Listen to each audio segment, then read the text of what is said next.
அவங்களுடைய லட்சியமும் அவங்களுடைய உயிர் மூச்சும் சலா சலா சலா, தொழுகை தொழுகை தொழுகை. மக்கள் தொழுது விட்டார்களான்னு தான் கேட்பாங்க ரசூலுல்லாஹ். அந்த படுத்த படுக்கையா இருக்கக்கூடிய நிலையில ஒரு 6 நாட்கள் இருந்திருப்பாங்க, அவ்வளவுதான்.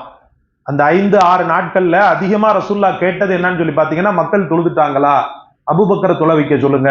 இப்படி தொழுகை தொழுகைன்னு அதுலதான் வட்டம் அடிச்சுக்கிட்டு இருந்தாங்க. இந்த சமூகம் தொழுகையை புறக்கணித்தது, வெற்றி கனியை அவர்கள் தவற விட்டார்கள் சகோதரர்களே. இன்னைக்கு காலேஜ்ல படிக்கிற எத்தனையோ பசங்க கல்வியில முன்னுரிமை இல்லாம இருக்கிறாங்கன்னு சொன்ன, கல்வியில ஒரு முன்னேற்றம் இல்லாம இருக்கிறாங்கன்னு சொன்னா தொழுகைதான்.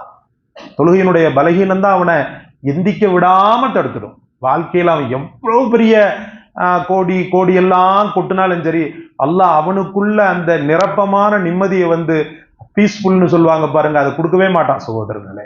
அல்லாஹ் நம்ம சமூகத்தை பாதுகாப்பானாக, தொழுகையை பற்றி உள்ள அக்கறையை தருவானாக. துன்பமா தொழுகையின் பக்கம் வா, யா அய்யுஹல்லதீன ஆமனு ஸ்தஈனு பிஸ்ஸப்ரி